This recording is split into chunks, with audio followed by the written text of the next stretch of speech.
at Taggart Field. A big victory for the Ferris State Bulldogs tonight, and addressing the media. We're going to have head coach Tony Nees. Coach, if you could, as always, opening statement, please start us off.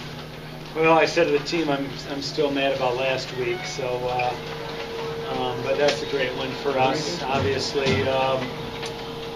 beating a great program like Grand Valley, and I just felt like it was a new year, and anything we did last year really didn't matter. And so I was really pleased that we were able to win this year. Keeps us, I don't know, I know Ohio Dominican beat Ashland, but it keeps us one game back in the race. And like I said, I told our kids, it's not about a rivalry, it's not about Grand Valley, it's about Ferris State just being Ferris State and playing up to our potential. Last week we didn't. This week, for the most part, we did, even though we left some things, obviously, that were imperfect. But all in all, we gave up the ball a little bit in the first half. In the second half, we were perfect on turnovers, and then this guy got the pick six, which is a huge play for us. Take it up to opening questions. Harrison Watt, Ferris State Torch. Defense started off a little slowly last week.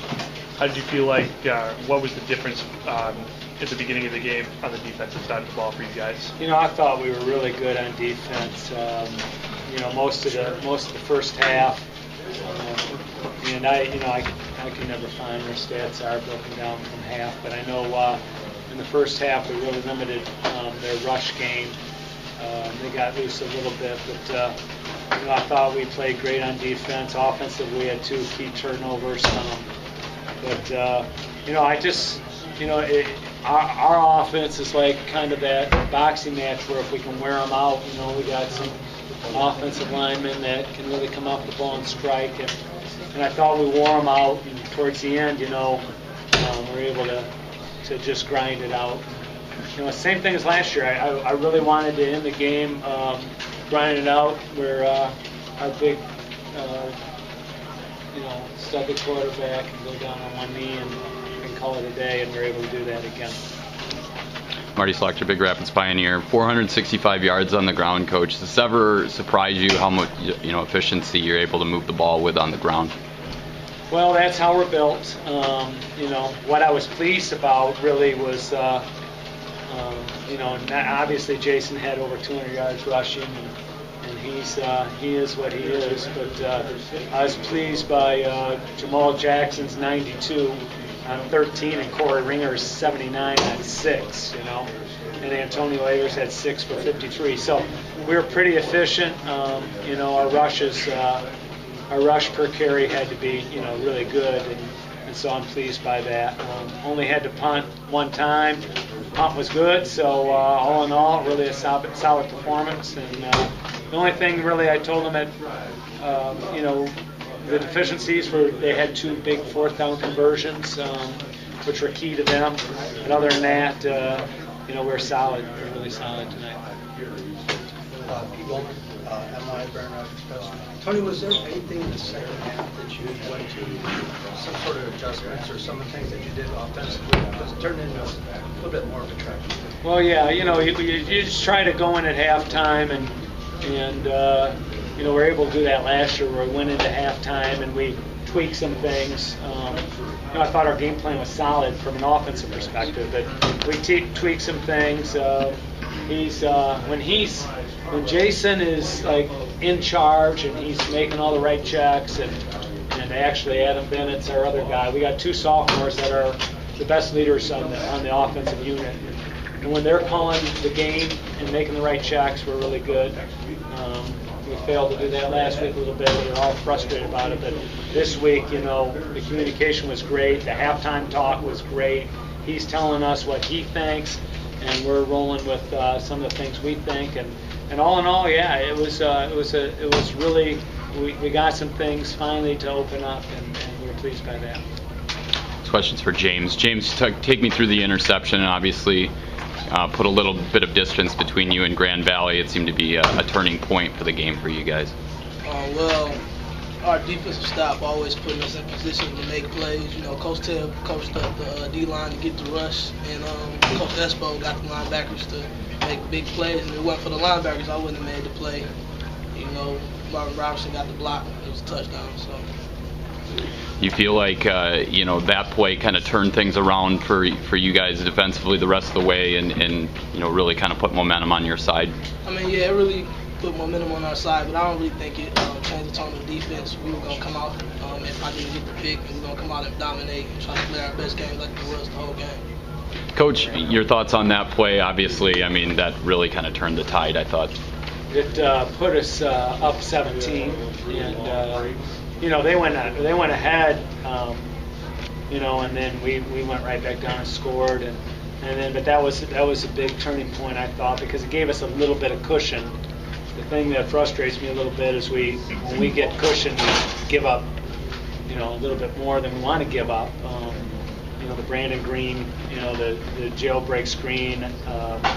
We haven't really we've tried to take that away from them because they're really good at it.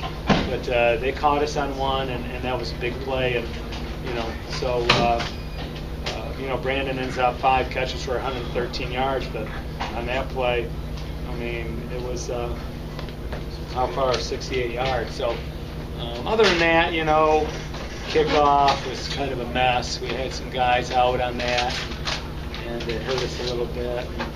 And so I thought for the most part, Grand Valley had a good plan. Coach Mitchell, I know they spent a lot of time trying to dissect our offense and have the right kind of game plan for us, and I thought they did. I mean, they did a really nice job for much of the game.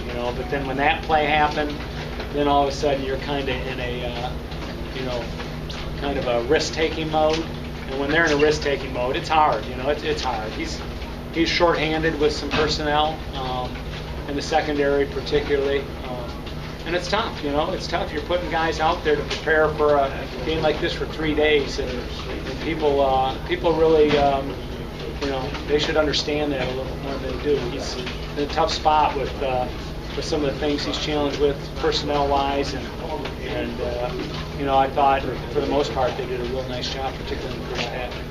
Question for Jason. Jason, having Jamal Jackson kind of pounding the ball, Corey Ringer with a couple of big runs.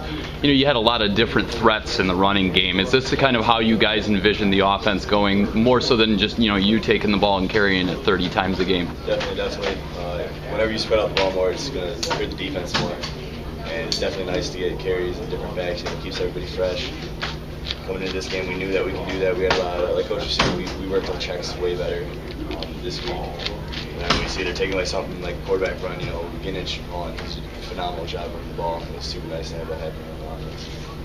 Your coach says that this for both of you guys, that this isn't rivalry and things like that, but this is still a big game to you guys. I know because of the proximity and because of the students and everybody really wanting this game. Can you talk about what it means to be a part of this for 2 years in a row with a win over Grand Valley? Well, Coach hit it right on the nose every year. To me and Coach, it's just another team. I'm new here, like Coach. So it's really not a big rivalry to me. They're just another team to us. So I'm sure they will continue to dominate this team while I'm gone. So it's not a big deal.